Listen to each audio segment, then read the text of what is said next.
Beer, brew, and pigs. Vay's brother Ted, Lucille Barker, and his buddies were down at the ranch herding sheep. They made wheat beer in wooden kegs, and then let it ripen until it was ready to be enjoyed. One afternoon, Grandmother and Grandfather Barney were checking out on the range, and they ran into the stash of kegs. "It don't look right," Grandpa said as he examined the 2 wooden barrels of booze. "You're right," Grandmother said as she joined him. "It's got a green color to it." "I'd hate to see them boys get sick from drinking this," replied Grandfather. And Grandmother said, "It might kill them. It's got a weird smell." Grandfather hefted the barrels into the wagon as he and Grandmother discussed back and forth what to do with the stinky stash they'd confiscated. They never quite made up their minds, so they left the barrels in the yard near the pig pens. Grandfather went off to do some chores, and Grandmother started dinner. About that time, Vay and I surfaced from the orchard. We'd been eating green apples. "Vay, you and Orion pull some pig weeds and feed the pigs before dinner," Grandfather said as he headed toward the corrals. "What about the kegs?" Grandmother asked. "Have you decided what to do with those?" She eyed us suspiciously as we inspected the barrels with more than idle curiosity. "Dump those after you feed the pigs," Grandfather said. "And mind you don't taste it." "Hurry along now," Grandmother said.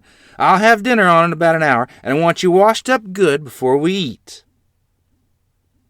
"Pigs eat these weeds faster than we can pull them," Vay complained, as we watched the large hogs root their way towards wherever we threw up an armful. The younger and the smaller pigs didn't get their share. "No wonder there's always a runt in the bunch," I said.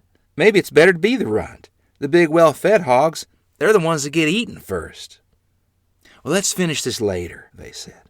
"I've never seen anybody spill beer before, and we get to do it." "You think Ted'll be mad?" I asked. "Probably. It's not our fault. It's his for filing up the brew.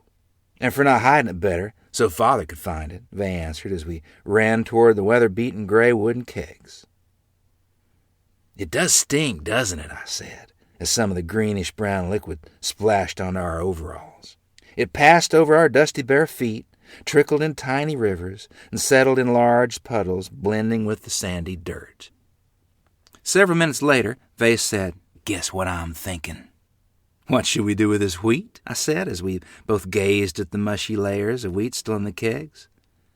2 fine young minds construed a boyish plan that would save them from pulling more noxious pig weeds. "Don't know who's happiest over this idea, us or the pigs," Vay pondered, as we shoveled the wheat from the barrels until we could lift them. Then we drained the remainder into the troughs. "Probably us," I chuckled. Later, washed up and presentable, we sat down to a tasty meal that included Grandmother's homemade fresh-baked bread from the oven. Midway through dinner, we heard a horrendous racket.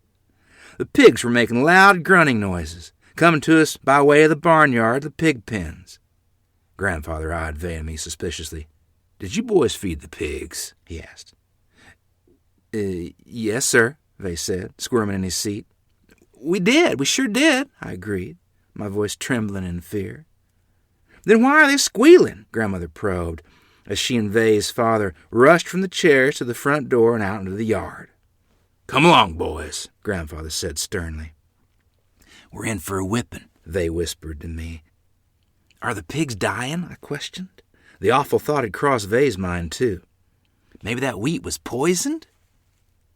"What's this doing in here?" Vay's father asked, as he reached into the trough and gathered a few grains of the wheat that remained. Vay and I stood rooted to the hard ground beneath us, wishing it would open up and swallow us whole. We couldn't lie. The smelly wheat was right there in Grandfather's hand. We couldn't run. If we did, Vay's father'd outrun us. So there we stood, every muscle trembling, waiting for the heavy hand of wrath to envelop us. "I'm sorry, Dad," Vay said quietly. In the distance, I heard a tiny ripple of laughter coming from Grandmother's lips. "Have you ever seen the likes of that?" she asked, pointing to a hog that was wobbling and swaying on legs that could not hold it up. "That pig's doing a jig like I've never seen before." Grandfather's eyes surveyed the pigs.